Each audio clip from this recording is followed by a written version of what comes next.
So let's see this interesting problem on pseudo force.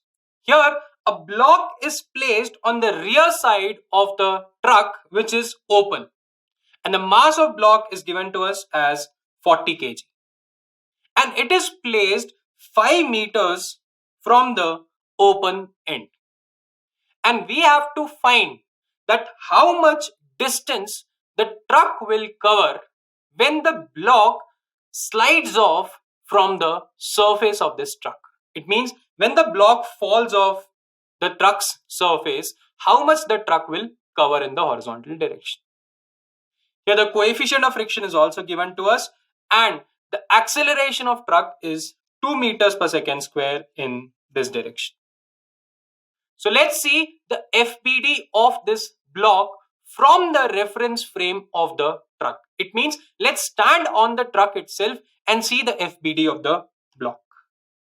So from the reference frame of truck, it means I'm standing here and I'm observing this block. So I have to apply a pseudo force because I am standing on a non-inertial reference frame.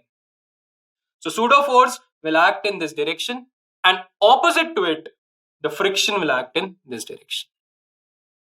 And we know that the block will go off the surface, so it must be accelerating here.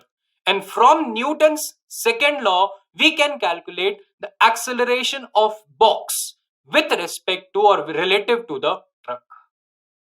So let's write the equation of Newton's second law. So we will get MA minus friction is equals to mass into acceleration of box. And do we know the value of friction, or can we calculate the value of friction? Yes, we know that this is the maximum value of friction. So I can write this as mu times the normal, and the normal will be equal to 40 G, because in vertical direction there is no other force acting.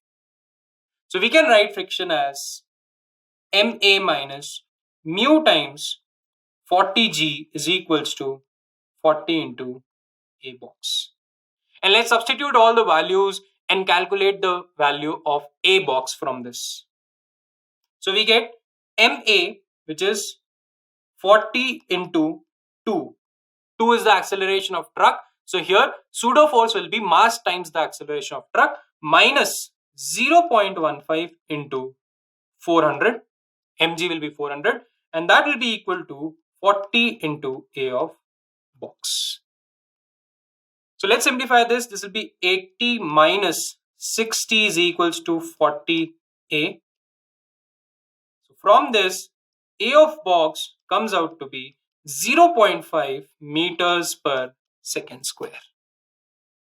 And now let's calculate the time in which the block will slide off the truck. And we can do this from the simple kinematical equation S is equals to ut plus half AT square, because the displacement of the block is given to us, which is 5 meters. So from the equation S is equals to ut plus half AT square. This equation we are writing for the block relative to the truck. So displacement will be 5 meters and initial velocity is 0. So this part will be 0, and here we'll get half into 0.5 into t square.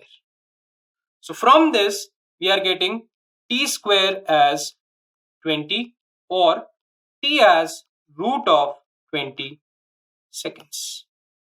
It means in root 20 seconds the block will be off the truck's surface. And now let's calculate how much the truck will move in this particular time duration.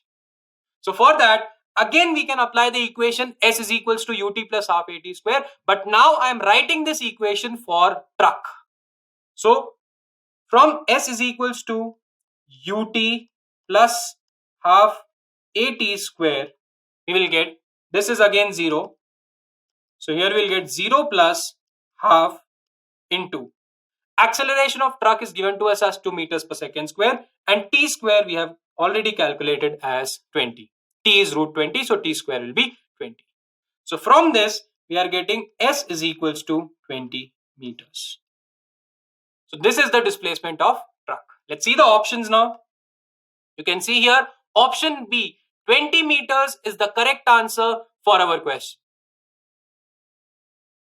So let's see this problem on limiting friction, where a block is placed on a rough inclined plane and it is connected with the help of a spring.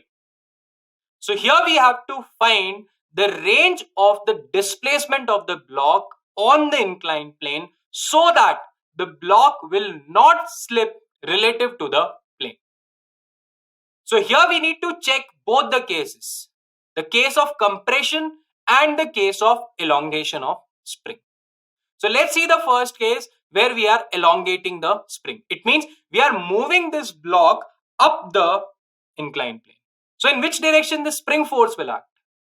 The spring will try to pull it down. So here the spring force will act in the downward direction or down the inclined plane. So the FBD of the block looks something like this. So here mg sin theta and kx1 will act in down the inclined plane and the friction will try to oppose it, so it will act up the inclined plane.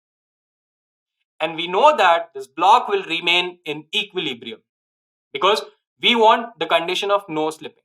So friction should be maximum and the block should be in equilibrium. So we can say that the forces in x and y direction are 0. So here we are taking this as our x-axis and this as our y-axis. That is a normal convention in case of inclined plane. Along the inclined plane, we should take our x-axis and perpendicular to it, we should take y-axis. We can change it, but it will be easy to take these as the axis in case of inclined plane. So now, since the forces in x and y direction are 0, we can write n is equals to mg cos of theta in y direction and mg sin theta plus kx1 is equals to f in x direction. And we can substitute f as mu times n because we are trying to find out the maximum value of x1. So we'll substitute the maximum value of friction, which is mu times normal. So let's substitute f as mu n and the equation becomes mg sin theta plus kx1 is equals to mu mg cos of theta. And now in this equation we have all the values except x1. So after substituting everything, we can get the value of x1 from this. So let's simplify this. So here we have mg sin theta plus kx1 is equals to mu mg cos of theta. So let's substitute it. This is 40 into 3 by 5 plus 20x1 will be equal to, mu is 0.8, so I am writing it as 8 by 10 into m is 4 into 10 into 4 by 5. So this we can cancel and this 5 and 8 here. So we are getting here 24 plus 20x1 is equals to 8 into 4 is 32 and 32 into 4 will be 148 by 5. I am correct, I guess.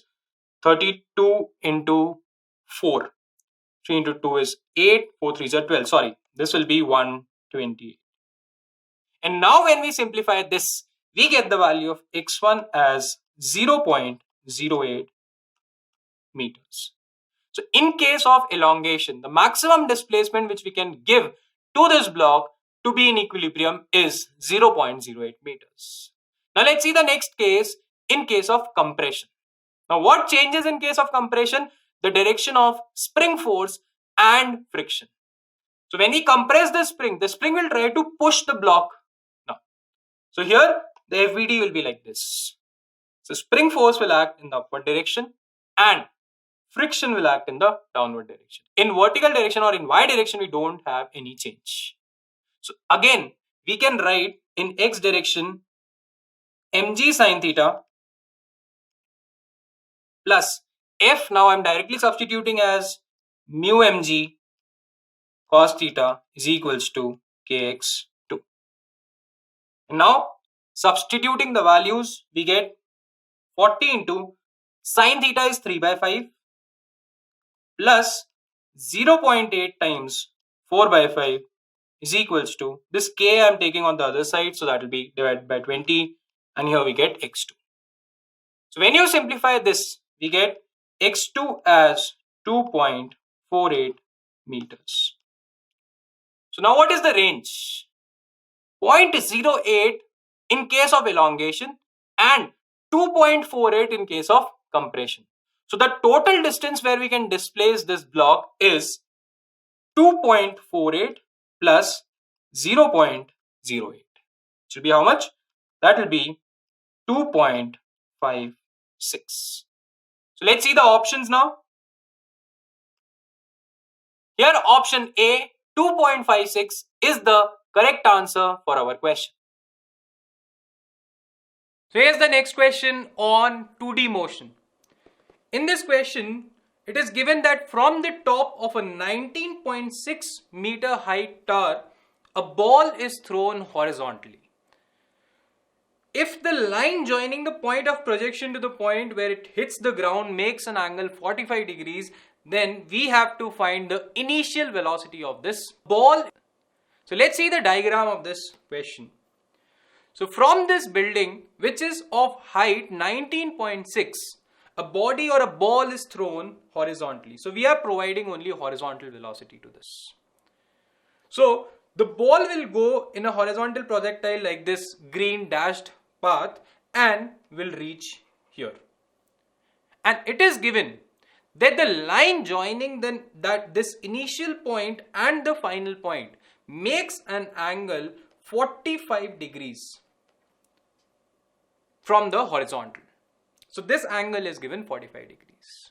Now, if this angle is 45 degrees, then from trigonometry, we can say that tan of theta is equals to h by r in this right angle triangle. And h is given to us, so we can say that tan 45, which is 1, is equals to h by r, or r is equals to 19.6 meters. Now we have the horizontal range and we need the horizontal initial velocity. So we know that range is given by u into t. So we have r and we want to find u. It means we need t also. And we can calculate the value of t from the vertical height. In this horizontal projectile, we know that time of flight is given by t is equals to root of 2h by g. And from this, when we substitute the value of h and g, h is 19.6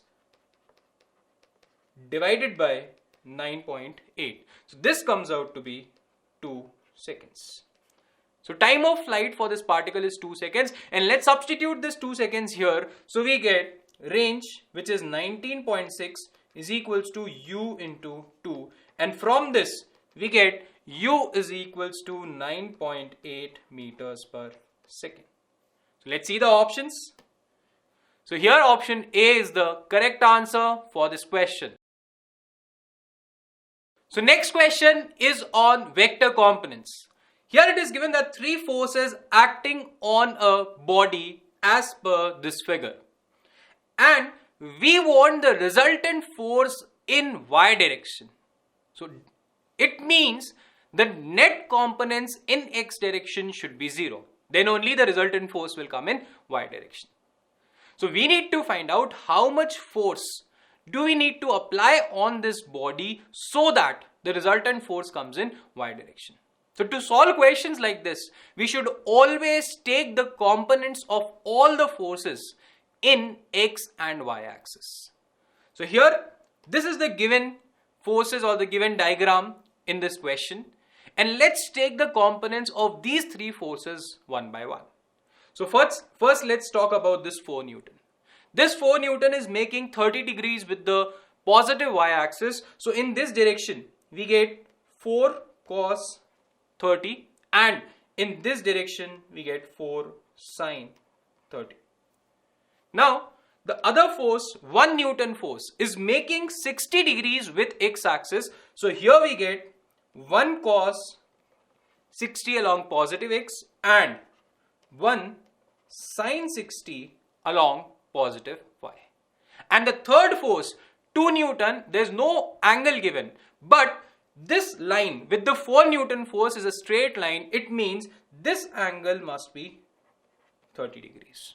And if this angle is 30 degrees, we can say that here the component will be 2 cos 30 and along positive axis the component will be 2 sine 30. Although we don't need y components because we only want to find the force in x direction. But when we take the components, you should always write the 2 components along x and y axis. So let's see a clear diagram of taking all the components. Now, we want to find the force in x. Let's say right now how much force is there in x direction.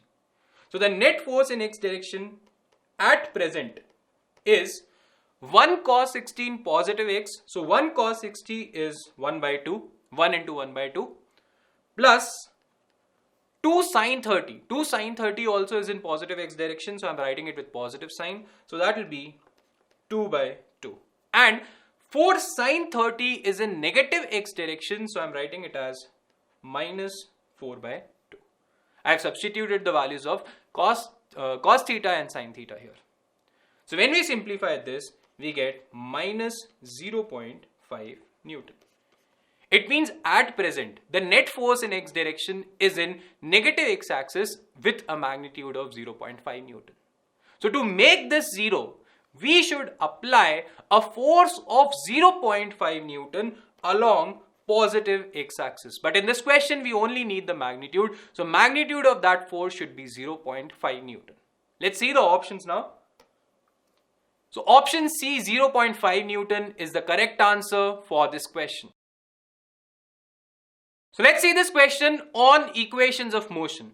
It is given that a particle is moving with a uniform acceleration on a straight line, covers a distance A and B in successive time intervals P and Q.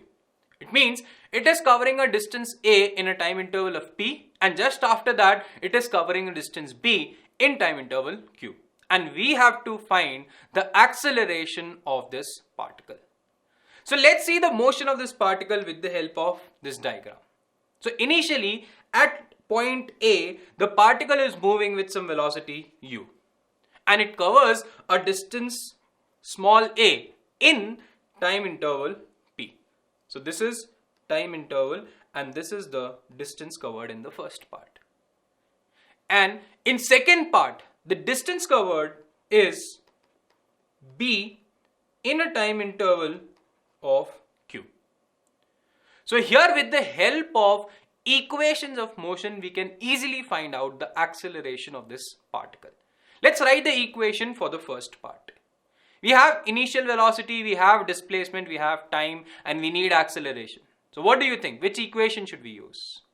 Yes, we should use S is equals to ut plus half at square. So for the first part, we can write S1 is equals to ut plus half at square. And let's say the acceleration here is alpha.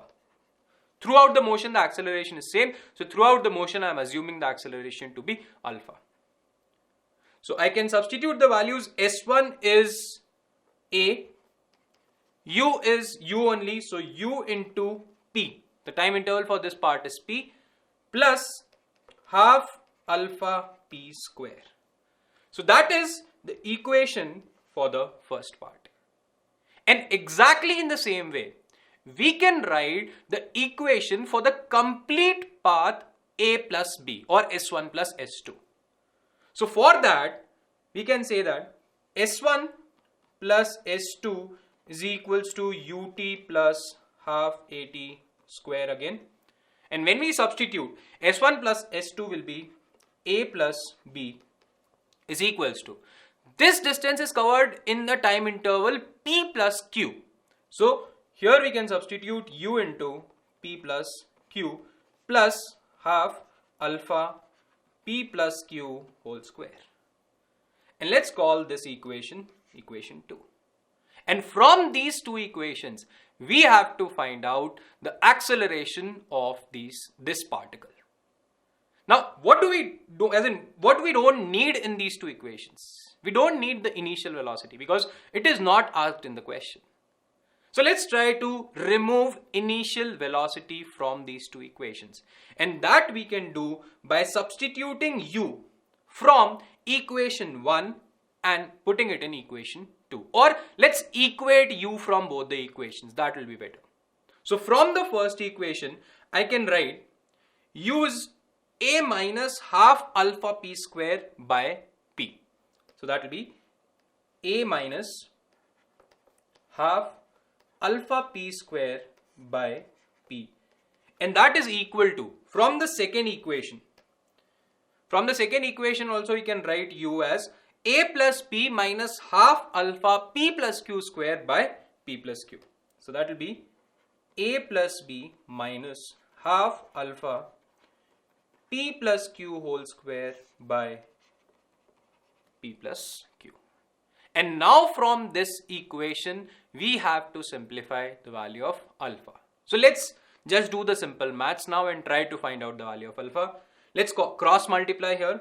So we'll get AP plus AQ minus half alpha P cube plus or minus half alpha P square cube. That we'll get when we multiply p plus q on the other side. And let's multiply p on the other side now. So here we get AP plus BP minus half alpha.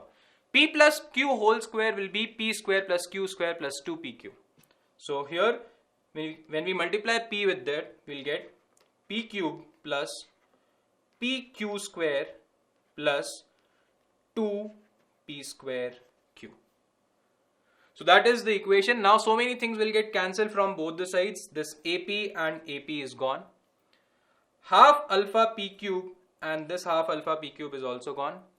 Half alpha p square q, no, that will be there. So let's take the terms of alpha on one side and the other terms on the other side. So we will get half alpha times pq square plus 2p square q, pq square plus 2p square q, and on this side we already have minus p square q, so 2p square q minus p square q, here we'll get p square q only, and that is equal to BP we have on this side and AQ we can take, so let's take AQ on the other side, so we'll get BP minus AQ.